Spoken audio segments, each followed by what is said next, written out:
क्योंकि जब बच्चा क्लास 10th में आता है तो उसको ये रियलाइज़ हो जाता है कि भाई अब एक ऐसी क्लास आ गई है जहाँ पर बहुत ही स्मार्टली डिवाइड कर दिया है 5 यूनिट्स में। जो डिफरेंट कंपाउंड्स होते हैं उनके मॉलिक्यूलर फॉर्मूले मैं आपको बनाने सिखाऊंगी। ये सारे ऐसे सॉल्ट्स हैं बेटा जो आप अपनी डेली लाइफ में इस्तेमाल करते हो, जैसे कि नमक, इमली में टार्टरिक एसिड होता है, टमाटो में ऑक्जेलिक एसिड होता है, कर्ड में लैक्टिक एसिड होता है। एक्चुअली ये जो हमारी अर्थ की जो क्रस्ट लेयर होती है ना, मेटल्स वहीं पाए जाते हैं। हेलो बच्चा पारी, कैसे हैं मेरे क्लास 10th के प्यारे प्यारे बच्चे। आप सभी बच्चे क्लास 9 से प्रमोट होकर के क्लास 10th में आ चुके हो। अब जब भी बच्चा क्लास 10th में आता है ना, तो ऑब्वियसली हैप्पी तो वो होता है, लेकिन कहीं ना कहीं बच्चा थोड़ा सा डरा हुआ भी होता है, नर्वस होता है और अपने ऊपर एक प्रेशर भी फील करता है। क्योंकि जब बच्चा क्लास 10th में आता है तो उसको ये रियलाइज़ हो जाता है कि भाई अब एक ऐसी क्लास आ गई है जहाँ पर लाइफ में पहली बार हमें देने होंगे board exams. Yes, class 10th में सभी बच्चे पहली बार अपनी लाइफ में बोर्ड एग्ज़ाम्स में अपीयर होते हैं, पहली बार बोर्ड एग्ज़ाम देते हैं। तो डर लगना ऑब्वियस है, मतलब नेचुरल ही है, ये सभी को डर लगता है, इसमें कुछ अनयूजुअल नहीं है। लेकिन मेरे हिसाब से ना आप सभी बच्चों को इस डर को अपने दिल और दिमाग से ना निकाल के एकदम अलग कर देना चाहिए। इनफैक्ट क्लास 10th की पूरी जर्नी को आपको बहुत ही अच्छे से एंजॉय करना चाहिए। उसका रीज़न भी मैं आपको बताती हूँ। क्लास 10th की जर्नी बेटा लिटरली बहुत ब्यूटीफुल होती है, क्योंकि क्लास 10th में जो आपके अलग अलग सब्जेक्ट्स होते हैं उनमें जो सिलेबस होता है वो सिलेबस बेटा बहुत इंटरेस्टिंग होता है। तो अगर सिलेबस इंटरेस्टिंग होगा तो उसको पढ़ने में मन भी लगेगा, और अगर पढ़ाई में मन लग गया तो जर्नी ब्यूटीफुल हो जाएगी ना। ना सिर्फ पढ़ाई में मन लगने से जर्नी ब्यूटीफुल होती है, बल्कि जो एंड रिज़ल्ट होता है ना बेटा, वो भी बिल्कुल आपके मन का आता है। वो जो क्लास 10th की मार्कशीट जब हाथ में आती है ना, वो एक अलग ही फीलिंग होती है। क्लास 10th की मार्कशीट ही इनफैक्ट अपने आप में बहुत ही स्पेशल होती है, जिसको हम लाइफ लॉन्ग चेरिश करते हैं। मतलब ठीक है, क्लास 12th में भी आप लोग बोर्ड एग्जाम्स दोगे एक बार फिर से, वहाँ पर भी आपको मार्कशीट मिलेगी। ग्रेजुएशन करोगे, पोस्ट ग्रेजुएशन करोगे, वहाँ पर भी आपको मार्कशीट्स मिलेंगी। तो आपकी लाइफ में आपको बहुत सारी मार्कशीट्स ऑलरेडी मिल चुकी हैं, आगे भी मिलेंगी, लेकिन 10th की जो मार्कशीट होती है ना, उसकी कुछ बात ही अलग होती है। ऐसा लगता है कि क्लास 10th की मार्कशीट एक पहला बड़ा माइलस्टोन है जो कि हमने अचीव किया होता है। अब हर बच्चा एक परसेंटेज, एक स्कोर सोच के रखता है कि यार हमारी क्लास 10th की मार्कशीट में ना इतना परसेंटेज तो होना ही होना चाहिए, मतलब उसका वो ड्रीम परसेंटेज होता है। जैसे कि अगर मैं आपको अपनी बात बताऊं, जब मैं क्लास 10th में थी तो मैंने सोचा था कि यार मेरी क्लास 10th की मार्कशीट में ना 95% तो आने ही चाहिए, कम से कम 90% तो आना ही चाहिए। तो वैसे ही आप सभी बच्चों ने भी एक आपके ड्रीम परसेंटेज होगा जो आप अपनी क्लास 10th की मार्कशीट में देखना चाहते होंगे, राइट। तो बेटा उस ड्रीम परसेंटेज को, उस ड्रीम स्कोर को अचीव करने के लिए ना आपको अभी से मेहनत शुरू कर देनी चाहिए क्लास 10th बोर्ड एग्जाम्स के लिए। लेकिन एक बड़ा सवाल ये आता है कि मैम चलो ठीक है, प्रिपरेशंस तो हम स्टार्ट कर देंगे, लेकिन सबसे पहले हमें सिलेबस तो पता हो कि क्लास 10th में आ तो गए हैं, लेकिन अलग अलग सब्जेक्ट्स का सिलेबस हमें क्या पढ़ना है इस साल, हमें कोई ये तो बता दे। ओके, तो इस सवाल का जवाब मैं आपको इस वीडियो से देना स्टार्ट कर देती हूँ। बेसिकली आज के इस वीडियो में मैं आपको बताने वाली हूँ कि इस बार इस सेशन में, यानी कि 2025-26 सेशन के लिए आपके साइंस सब्जेक्ट का सिलेबस क्या होने वाला है। So hi guys, this is Vibhuti Khare, your chemistry educator, और आ जाओ शुरू करते हैं सिलेबस ओवरव्यू।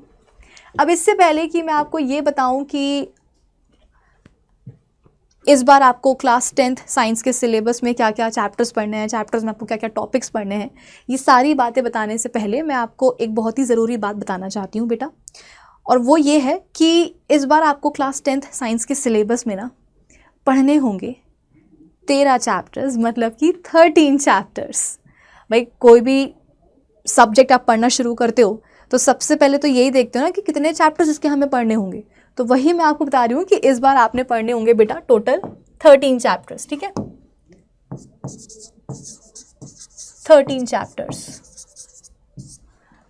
अब देखो सीबीएसई ने पता है क्या किया है, सीबीएसई ने ना इन 13 चैप्टर्स को बहुत ही स्मार्टली डिवाइड कर दिया है 5 यूनिट्स में। मैंने क्या बोला कि सीबीएसई ने आपके क्लास 10th साइंस में जो 13 चैप्टर्स हैं उन सभी को तोड़ दिया है, डिवाइड कर दिया है 5 यूनिट्स में। कौन कौन सी हैं वो 5 यूनिट्स? देखो, फर्स्ट है unit chemical substances, nature and behaviour. Second है वर्ल्ड ऑफ लिविंग। थर्ड है नेचुरल फिनोमेना। फोर्थ यूनिट है आपकी इफेक्ट्स ऑफ करंट। और लास्ट है फिफ्थ वाली नेचुरल रिसोर्सेज। ये 5 यूनिट्स में आपके पूरे 13 चैप्टर्स डिवाइडेड हैं। अब एक एक यूनिट में आपको कौन कौन से चैप्टर्स देखने को मिलेंगे, थोड़ा मैं आपको उसका भी आइडिया दे देती हूँ, ठीक है। जो फर्स्ट यूनिट आपको दिख रही है chemical substances, nature and behaviour, बेटा इस यूनिट में ना आपको पढ़ने होंगे केमिस्ट्री के चैप्टर्स, यानी कि ये पूरी यूनिट डेडिकेटेड है केमिस्ट्री को। इस पूरी यूनिट में आपको पढ़ना होगा केमिस्ट्री ही केमिस्ट्री। कितने चैप्टर्स पढ़ने हैं इस बार आपको केमिस्ट्री में? चैप्टर्स के कौन कौन से टॉपिक्स आपको पढ़ने हैं इस बार, यही सब तो आज मैं आपको बताने के लिए आई हूँ। भाई मैं आपकी केमिस्ट्री एजुकेटर हूँ ना, तो मैं आपको केमिस्ट्री का सिलेबस बताने वाली हूँ। फिजिक्स एंड बायोलॉजी का जो सिलेबस है वो आपको आपके राघवेंद्र सर बताएंगे अगले वीडियो में, ठीक है। अच्छा, तो फर्स्ट जो अपनी यूनिट है उसमें हम बात करेंगे केमिस्ट्री की। जो सेकेंड यूनिट है वर्ल्ड ऑफ लिविंग, इसमें बेटा आपको पूरी बायोलॉजी पढ़नी होगी। जो थर्ड यूनिट है नेचुरल फिनोमेना, इनफैक्ट जो फोर्थ यूनिट है, थर्ड एंड फोर्थ, इन दोनों ही यूनिट्स में ना आपको फिजिक्स के चैप्टर्स पढ़ने होंगे, फिजिक्स पढ़नी होगी, ठीक है। जो लास्ट फिफ्थ यूनिट है नेचुरल रिसोर्सेज, इसमें बेटा आपका ना लास्ट चैप्टर आ जाता है आर एनवायरमेंट, ठीक है।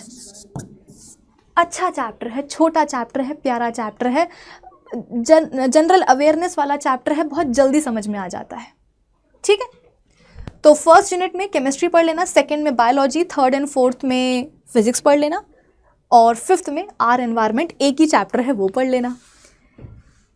अब थोड़ा सा अपन वेटेज भी देख लेते हैं कि हर यूनिट जो है कितने मार्क्स कैरी करेगी। आपका जो फाइनल बोर्ड एग्जाम का पेपर आता है बेटा, वो आता है 80 नंबर का, है ना। 20 नंबर आपको आपके प्रैक्टिकल एग्जाम से मिल जाते हैं, तो 80 + 20 टोटल मार्क्स हो जाते हैं आपके 100, है ना। लेकिन हाँ, अभी हम बात कर रहे हैं 80 मार्क्स की, 20 तो आपको प्रैक्टिकल एग्जाम से मिल जाने वाले हैं। तो आपका जो फाइनल बोर्ड एग्जाम का पेपर आता है बेटा, वो होता है 80 नंबर का। 80 नंबर में से, 80 मार्क्स में से आपको 25 मार्क्स तो यूं ही मिल जाएंगे अगर आपने फर्स्ट यूनिट यानी कि केमिस्ट्री के चैप्टर्स जितने भी हैं, अभी बताऊंगी कितने हैं, यदि आपने उन सारे चैप्टर्स को अच्छे से पढ़ लिया, कॉन्सेप्ट्स को अगर आपने अच्छे से समझ लिया, खूब सारी प्रैक्टिस कर ली, सैम्पल पेपर लगा लिए, PYQs लगा लिए, तो बेटा 80 में से 25 नंबर तो आपको ऐसे ही मिल जाते हैं। इसका मतलब ये है कि जो फर्स्ट यूनिट है जिसमें कि आपको केमिस्ट्री पढ़नी होती है, वो कैरी करती है 25 मार्क्स। तो केमिस्ट्री आएगी आपको 25 नंबर के लिए, और आसान शब्दों में बता रही हूँ कि केमिस्ट्री आपको आएगी 25 नंबर के लिए। वर्ल्ड ऑफ लिविंग कैरी करती है 25 मार्क्स। अगेन नेचुरल फिनोमेना जो यूनिट है जिसमें आपको फिजिक्स ही पढ़ना है ऑब्वियसली, वो कैरी करेगी 12 मार्क्स। जो फोर्थ यूनिट है जिसमें अगेन आपको फिजिक्स ही पढ़ना है, इफेक्ट्स ऑफ करंट, वो कैरी करेगी 13 मार्क्स, यानी कि टोटल वही हो गया 25। और जो नेचुरल रिसोर्सेज है जिसमें कि आपको एक चैप्टर पढ़ना होता है बेटा आर एनवायरमेंट, उससे आपको मिल जाते हैं 5 नंबर, है ना। मतलब ये समझ लो कि जो ये चैप्टर है आपके एग्जाम में आता है 5 नंबर के लिए, तो एक चैप्टर पढ़ लो, 5 नंबर ले लो। ओके, तो इतना सब कुछ आई होप सभी बच्चों को क्लियर हो गया होगा। अब जैसा कि मैंने आपको बताया कि आज हम केमिस्ट्री के ऊपर फोकस रखेंगे, तो आ जाओ फोकस रखते हुए आगे बढ़ते हैं। तो बेटा इस बार ना आपको केमिस्ट्री में पढ़ने होंगे 4 चैप्टर्स, 4 ही हैं, बस 4 है, ठीक है। एक टाइम ऐसा भी था जब केमिस्ट्री में 5 चैप्टर्स हुआ करते थे। पीरियोडिक क्लासिफिकेशन ऑफ एलिमेंट्स भी एक चैप्टर हुआ करता था, 5th चैप्टर हुआ करता था, बट CBSE ने बोला कि बच्चों पे बोझ ना हो जाए, बर्डन ना हो जाए, चलो हटा देते हैं। लेकिन मैं सच बताऊं, वो चैप्टर नहीं हटना चाहिए था। अच्छा चैप्टर था, क्लास 10th में ना वो चैप्टर पढ़ना बच्चों के लिए ज़रूरी था। बट एनीवेज, अब जो हो गया सो हो गया, क्या कर सकते हैं। आपके लिए तो बल्ले बल्ले वाली सिचुएशन ही है, क्योंकि आपको केवल 4 चैप्टर्स ही पढ़ने हैं। एक एक करके मैं आपको बताती जाती हूँ कि वो चैप्टर्स कौन से हैं और उन चैप्टर्स में आपको स्पेसिफिकली क्या क्या टॉपिक्स पढ़ने हैं ये भी मैं आपको बता रही हूँ, ठीक है। फर्स्ट चैप्टर होगा बेटा केमिकल रिएक्शंस एंड इक्वेशंस। बहुत प्यारा चैप्टर है, प्यारा इसलिए क्योंकि छोटा चैप्टर है, इसमें कॉन्सेप्ट्स कम हैं और जो हैं भी वो भी बहुत ही ईजी टाइप के हैं, तो बहुत ही जल्दी समझ में आ जाता है। और अगर कोई चैप्टर जल्दी समझ में आ गया तो हम उसको यही तो बोलेंगे ना कि ये चैप्टर बहुत ही प्यारा है, क्योंकि बन गया हमसे, आसान लगा, है ना सिर्फ बेटा ये चैप्टर छोटा है, इजी है, बल्कि ये चैप्टर ना इंटरेस्टिंग भी है क्योंकि टॉपिक समझ में आ जाते हैं। और केमिस्ट्री की, पूरी केमिस्ट्री की इनफैक्ट ये चैप्टर एक फाउंडेशन बनाता है, एक नींव बनाता है। भाई तुम्हें केमिस्ट्री में क्या आता है अभी फ़िलहाल, क्या नहीं आता है, ये मुझे नहीं पता एग्जैक्टली, लेकिन एक चीज़ तो आप सभी बच्चों को पता होगी ना कि केमिस्ट्री में पूरा खेल होता है केमिकल रिएक्शंस का, इक्वेशंस का, है ना। भाई केमिस्ट्री पढ़ोगे, केमिकल रिएक्शंस अगर नहीं आएंगी, केमिकल इक्वेशंस यदि बनानी नहीं आएंगी तो फिर कैसे काम चलेगा। तो पूरी केमिस्ट्री में खेल होता है केमिकल रिएक्शंस का, इक्वेशंस का, और वही केमिकल रिएक्शंस, वही केमिकल इक्वेशंस आप बनाना सीखते हो क्लास 10th के केमिस्ट्री के फर्स्ट चैप्टर में। इसी चैप्टर में सबसे पहले मैं आपको अलग अलग जो कंपाउंड्स होते हैं उनके फॉर्मूले बनाना सिखाऊंगी। वैसे तो ये क्लास 9th में सिखाया जाता है, लेकिन क्लास 9th में आप लोग इतना सीरियसली पढ़ते नहीं हो तो 10th में आकर के दिक्कत हो जाती है। तो वो दिक्कत दूर करने के लिए इस चैप्टर को जब हम पढ़ना शुरू करेंगे तो मैं आपको सबसे पहले जो है ना बेटा, जो डिफरेंट कंपाउंड्स होते हैं उनके मॉलिक्यूलर फॉर्मूले में आपको बनाना सिखाऊंगी। फिर इसके बाद में रिएक्शन की इक्वेशन कैसे लिखते हैं वो सिखाऊंगी। इक्वेशन को बैलेंस कैसे करते हैं, क्योंकि जब भी अब आप इक्वेशन लिखोगे ना, भाई 10th में आ गए हो ना, तो लेवल थोड़ा सा बढ़ाना पड़ेगा, ठीक है। तो जब भी आप कोई भी केमिकल इक्वेशन लिखोगे तो आपको मेक श्योर करना पड़ेगा कि वो इक्वेशन कैसी हो, बैलेंस्ड हो। अनबैलेंस्ड अगर इक्वेशन लिख दी तो बेटा नाक कट जाएगी बिल्कुल यहाँ से, ठीक है। मेरी नहीं, तुम्हारी कटेगी अरे इक्वेशन तुम लिखोगे ना तो बैलेंस करके नहीं लिखोगे तो क्या होगा, नाक कटेगी, तुम्हारी कटेगी। तो नाक नहीं काटनी है, ठीक है ना, शूर्पणखा नहीं बनना है हम सब ने। तो फॉर्मूले बनाना सीखेंगे अलग अलग कंपाउंड्स के, रिएक्शंस की इक्वेशन लिखना सीखेंगे, इक्वेशन को प्रॉपर्ली बैलेंस करना सीखेंगे। जो ट्रेडिशनल मेथड होता है, hit and trial method, equations को बैलेंस करने का, जो आपकी एनसीईआरटी बुक में दिया हुआ है वो तो अपन को पढ़ना ही पढ़ना है। साथ ही साथ एक छोटा मेथड भी होता है, इसको अपन कोफिशिएंट मेथड बोलते हैं, वो भी मैं आपको सिखा दूंगी। और बेटा वो जो कोफिशिएंट मेथड है ना, वो एक ऐसा मेथड है जब आप पहली बार उसको लगाना सीखते हो थोड़ा सा डिफिकल्ट लगता है मैम ये तो लंबा है, ये छोटा मेथड कहाँ से हुआ। लेकिन एक बार जब आपकी प्रैक्टिस बेटा हो जाती है ना उस मेथड की, तो फिर वो मेथड आपको बहुत अच्छा लगने लगता है। और वो कोफिशिएंट मेथड की खास बात ये है कि फिर आपके पास ना लाइफ में आगे जा कर के कोई भी इक्वेशन क्यों ना आ जाए बेटा, कितनी भी डिफ़िकल्ट इक्वेशन क्यों ना आ जाए, आप उस कोफिशिएंट मेथड से उसको बैलेंस कर सकते हो। कभी कभी हिट एंड ट्रायल मेथड ना कंफ्यूजिंग हो जाता है, बार बार हम करते हो, मतलब नाम ही ना मेथड का हिट एंड ट्रायल मेथड, कि कर रहे हैं ट्राई कर रहे हैं, लग गया तो लग गया, नहीं लगा तो नहीं लगा, है ना। तो कई बार वो भी ना बहुत ही कंफ्यूजिंग हो जाता है कुछ इक्वेशंस में। लेकिन कोफिशिएंट मेथड ऐसा है जिससे कि आपकी कोई भी इक्वेशन हो वो बैलेंस होकर के ही रहेगी, चाहे जो हो जाए। तो वो भी मैं आपको लगाना सिखा दूंगी, ठीक है। फिर इसके बाद में यहाँ पर टाइप्स ऑफ केमिकल रिएक्शंस आपको पढ़नी होती है। बोर्ड एग्जाम में सवाल बनता ही बनता है। अभी लिख लो, अभी क्या अभी लिख लो। मेरे शब्द तुमको जब तुम बोर्ड एग्जाम देने जाओगे ना साइंस का, मेरे ये शब्द तुमको तब याद आएंगे कि हाँ मैम ने सिलेबस ओवरव्यू के टाइम पर ही बता दिया था कि टाइप्स ऑफ केमिकल रिएक्शंस के ऊपर सवाल बनते ही बनते हैं। अलग अलग केमिकल रिएक्शंस होती हैं। एक होती है कॉम्बिनेशन रिएक्शन, नाम से समझ में आ रहा है कि इस रिएक्शन में चीज़ें कंबाइन होंगी, है ना, दो या दो से ज़्यादा रिएक्टेंट्स आपस में कंबाइन होंगे, एक सिंगल प्रोडक्ट बना करके दे देंगे। एक होती है डिकॉम्पोजिशन रिएक्शन, नाम से समझ में आ रहा है कि कुछ टूटेगा, एक सिंगल रिएक्टेंट होगा जो कि टूटेगा अपने 2 या 3 सिंपलर फॉर्म्स में। एक डिस्प्लेसमेंट रिएक्शन हो रही है, नाम से समझ में आ रहा है कि कोई किसी को डिस्प्लेस कर रहा है, धक्का दे रहा है ना। एक एलिमेंट जो है वो दूसरे एलिमेंट को जाकर के उसी के कंपाउंड में से धक्का मार देगा, समथिंग लाइक दैट, होगा कहाँ, डिस्प्लेसमेंट रिएक्शन में। एक होती है double displacement reaction. Double displacement reaction मतलब डिस्प्लेसमेंट भी हो रहा है और डबल भी हो रहा है, मतलब ये क्या हो रहा है, तो कहीं ना कहीं हो सकता है कि दो आयन्स होंगे जो अपनी पोजिशंस को इंटरचेंज कर रहे होंगे, समथिंग लाइक दैट, ठीक है। प्रेसिपिटेशन रिएक्शन, कुछ प्रेसिपिटेट बन रहा होगा।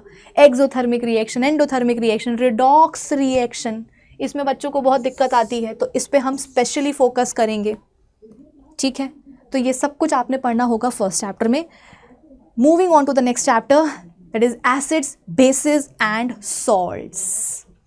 मेरे को बहुत पसंद है ये चैप्टर, पता है क्यों? मुझे इस चैप्टर में जो सॉल्ट्स वाला पोर्शन है ना, ये कुछ ज़्यादा ही अच्छा लगता है। इसमें हम अलग अलग तरह के सॉल्ट्स पढ़ते हैं, उनकी मैन्युफैक्चरिंग पढ़ते हैं कि एक सॉल्ट कैसे बनता है, बनने की प्रोसेस को हम क्या बोलते हैं, सॉल्ट के यूजेस क्या क्या होते हैं, प्रॉपर्टीज़ क्या क्या होती हैं, हम वो सब पढ़ते हैं। और ये सॉल्ट्स ऐसे नहीं कि बहुत ही एग्जॉटिक सॉल्ट्स हैं कि आपने कभी इनको देखा नहीं है, कभी इनके बारे में सुना नहीं है ना, बस पढ़ाई करने को बोल दिया, नहीं ऐसा नहीं है। ये सारे ऐसे सॉल्ट्स हैं बेटा जो आप अपनी डेली लाइफ में इस्तेमाल करते हो, जैसे कि नमक, अरे अपना कॉमन सॉल्ट, टेबल सॉल्ट जो अपन खाने में डाल के खाते हैं, सॉल्ट ही तो है वो, NaCl, सोडियम क्लोराइड, उसके बारे में यहाँ पर हम पढ़ेंगे। फिर इसके बाद में वो होता है ब्लीचिंग पाउडर, है ना, कपड़ों में जो दाग वगैरह लगे होते हैं, ब्लीच करने के लिए इस्तेमाल होता है ब्लीचिंग पाउडर। वॉशिंग सोडा कपड़ों को धोने के लिए इस्तेमाल होता है, वो भी क्या है, सॉल्ट ही है, वो भी हमें यहाँ पर पढ़ना होगा। प्लास्टर ऑफ पेरिस, जिसका कि वो जो फॉल सीलिंग नहीं होती अपने घरों में, वो उसी से बनती है बेसिकली, प्लास्टर ऑफ पेरिस से, ठीक है। हड्डी जब टूट जाती है तो वो जो फ्रैक्चर्ड बोन को जोड़ने के लिए जो प्लास्टर बनता है बेटा, वो POP से ही बनता है। जो स्टैचूज़ होते हैं, जो कुछ कुछ टॉयज़ होते हैं, वो POP के बनते हैं, तो वो भी क्या है, सॉल्ट है, उसके बारे में हम बात करेंगे। बेकिंग सोडा, जिसको कि हम इस्तेमाल करते हैं केक वगैरह बनाने के लिए, है ना, केक के बैटर में बेकिंग सोडा डलता है, पकौड़े बनाते हैं तो भी डलता है उसके बैटर में, छोले उबालने के लिए रखते हैं तो भी उसके पानी में थोड़ा सा बेकिंग सोडा डाल देते हैं, तो बेकिंग सोडा भी सॉल्ट है, उसके बारे में हम बात करेंगे। मैंने कहा ना, जितने भी सॉल्ट्स हम यहाँ पर पढ़ेंगे ना, सब हमने डेली लाइफ में इस्तेमाल किए हुए हैं, हम हर दिन करते हैं, तो इसीलिए इनको पढ़ना इंटरेस्टिंग हो जाता है। एसिड्स की बात करेंगे, ये सुनते साथ ही ना लोगों के, बच्चों के मन में घबराहट आ जाती है कि बाप रे एसिड्स के बारे में पढ़ेंगे, एसिड मतलब तेज़ाब, तेज़ाब मतलब खतरा। हाँ सही बात है, एसिड मतलब तेज़ाब, तेज़ाब मतलब खतरा, लेकिन सारे बेटा एसिड्स कोरोसिव नहीं होते हैं। कुछ माइल्ड एसिड्स भी होते हैं, इडेबल एसिड्स भी होते हैं, जैसे कि इमली में टार्टरिक एसिड होता है, टमाटो में ऑक्जेलिक एसिड होता है, कर्ड में लैक्टिक एसिड होता है। तो ये सब सारे एसिड्स हम खाते हैं कि नहीं खाते हैं? तो सारे एसिड्स कोरोसिव नहीं होते हैं, तो बहुत ज़्यादा डरना भी नहीं है, लेकिन हाँ प्रिकॉशंस लेने हैं। बेसिस के ऊपर भी हम बात करेंगे, है ना, उनकी प्रॉपर्टीज़ को डिस्कस करेंगे। तो कुछ इस तरीके से अपना सेकेंड चैप्टर कवर होगा। फिर हम बात करेंगे अपने थर्ड चैप्टर के ऊपर, मेटल्स एंड नॉन मेटल्स के ऊपर। अब देखो, मेटल्स एंड नॉन मेटल्स कोई ऐसी चीज़ तो नहीं है जो आप 10वीं में आकर के पहली बार सुन रहे हो, समझ रहे हो। अरे क्लास 8 में भी आपने मेटल्स एंड नॉन मेटल्स के बारे में पढ़ा है, क्लास 9th में भी आपने मेटल्स एंड नॉन मेटल्स की फिजिकल प्रॉपर्टीज़ को पढ़ रखा है ना। तो क्लास 10th में क्या करेंगे, बस उन्हीं फिजिकल प्रॉपर्टीज़ को थोड़ा सा ब्रश अप करेंगे। उसके बाद में 10th में आ गए ना, एडवांस लेवल पर जाना है, तो 10th में आकर के बेटा हम मेटल्स एंड नॉन मेटल्स की ना केमिकल प्रॉपर्टीज़ भी डिस्कस करेंगे। फिजिकल प्रॉपर्टीज़ तो आप लोग बचपन से पढ़ते आ रहे हो, यहाँ भी पढ़नी है, सवाल यहाँ पर भी बनते हैं, रिवाइज कर लेंगे। लेकिन एड ऑन क्या होगा कि यहाँ पर हम केमिकल प्रॉपर्टीज़ की भी बात करेंगे कि मान लो कि कोई मेटल है ना, वो एक एसिड के साथ में कैसे रिएक्ट कर रहा है, ऑक्सीजन के साथ में कैसे कर रहा है, पानी के साथ में रिएक्ट कैसे कर रहा है, लाइक दैट, ठीक है। इनफैक्ट क्लास 10th में ना आपको नॉन मेटल्स की ज़्यादा प्रॉपर्टीज़ पढ़नी नहीं होती, मतलब मेन फोकस होता है मेटल्स के ऊपर, उनकी फिजिकल प्रॉपर्टीज़, उनकी केमिकल प्रॉपर्टीज़। नॉन मेटल्स के ऊपर क्लास 10th में उतना ज़्यादा फोकस होता नहीं है, तो वो आपके लिए एक अच्छी बात हो गई, ठीक है। अच्छा, फिर उसके बाद में हम ये भी देखेंगे कि यार इतने सारे मेटल्स होते हैं ना, इतने सारे मेटल्स होते हैं, गोल्ड हो गया, सिल्वर हो गया, प्लेटिनम हो गया, कॉपर हो गया, मैग्नीशियम हो गया, सोडियम हो गया, ये हो गया वो। यार ये मेटल्स आते कहाँ से, कभी सोचा है ये मेटल्स आते कहाँ से? जैसे कि आप कहीं शॉपिंग पे गए हुए हैं और आप लेकर के आ गए हो अपने घर में एक लोहे का बेड, मान लो, मानने में क्या जाता है, आप बोलोगे मैम लोहे का बेड सो ओल्ड फैशन, हम तो यूज़ नहीं करते। बेटा पहले के टाइम पर ना लोहे के बेड भी इस्तेमाल करते थे, तो मान लो कि तुम एक लोहे का बेड लेकर के आ गए। अब अगर मैं तुमसे पूछूं कि बेटा इस बेड को बनाने के लिए जो लोहा लगा है, जो आयरन लगा है, आयरन क्या है, मेटल है, एलिमेंट है, वो कहाँ से आया है? आसमान से टपका है कि किसी दिन लोहे की बारिश हो रही थी, या ज़मीन से जैसे कि पेड़ पौधे उगते हैं, फल उगते हैं, वैसे ही मेटल्स भी जो है ना ज़मीन से उगते हैं। ऐसा हुआ है क्या कि कभी तुमने देखा हो कि मेटल का पेड़ लगा हुआ है, मेटल इसमें से गिरेंगे आम के जैसे हैं, ऐसा होता है क्या? नहीं। तो ये मेटल्स आते कहाँ से हैं? एक्चुअली ये जो हमारी अर्थ की जो क्रस्ट लेयर होती है ना, मेटल्स वहीं पाए जाते हैं। या तो फ्री स्टेट में पाए जाएंगे या कंबाइंड स्टेट में पाए जाएंगे। फ्री स्टेट का मतलब क्या है? अकेले अकेले पाए जा सकते हैं, है ना, जैसे कि अपना गोल्ड हो गया, सिल्वर हो गया, है ना, ये अकेले अकेले पाए जाते हैं। कंबाइंड स्टेट में पाए जाने का मतलब क्या है कि एक मेटल किसी दूसरे एलिमेंट के साथ कंपाउंड बना करके बैठा हुआ है ना, जैसे कि जिंक पाया जाता है जिंक कार्बोनेट के फॉर्म में। जिंक कार्बोनेट में देखो क्या है, जिंक ने बॉन्ड बनाया हुआ है कार्बन और ऑक्सीजन के साथ, दोनों क्या हैं? दूसरे एलिमेंट्स हैं, नॉन मेटल्स हैं। तो जितने भी बेटा मेटल्स हैं ना, वो अर्थ की क्रस्ट में ही पाए जाते हैं, या तो फ्री स्टेट में या कंबाइंड स्टेट में। और कैसे पाए जाते हैं? मिनरल्स के फॉर्म में। मिनरल्स क्या होते हैं बेटा? रॉक लाइक स्ट्रक्चर्स ही होते हैं, जो कि अर्थ क्रस्ट में नेचुरली पाए जाते हैं, हमने नहीं रखे, वो अपने आप वहाँ पे पाए जा रहे हैं। बस हम क्या करते हैं, अर्थ क्रस्ट को खोद करके मिनरल बाहर निकालते हैं, और मिनरल से फिर हम मेटल को बाहर निकालते हैं, फिर मेटल को हम रिफाइन करते हैं, उसको साफ़ सुथरा करते हैं फर्दर यूज़ के लिए। तो इस पूरी प्रोसेस को बेटा हम क्या बोलते हैं? मेटलर्जी बोलते हैं। डिटेल में हम बात करेंगे अपने इस चैप्टर में।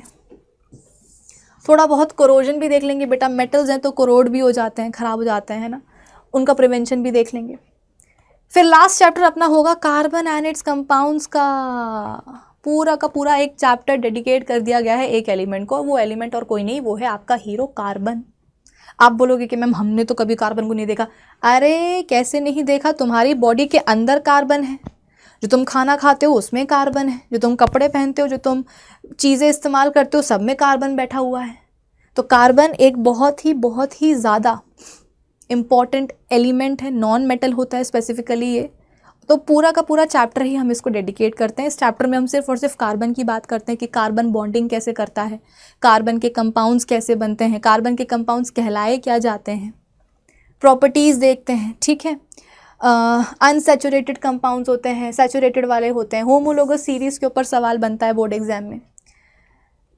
यहाँ पर हम बेटा ना सिर्फ अलग अलग कंपाउंड्स देखते हैं carbon and it's compounds chapter में, बल्कि उन कंपाउंड्स के नामकरण भी सीखते हैं, मतलब कि उन कंपाउंड्स को नाम देना भी हम सीखते हैं।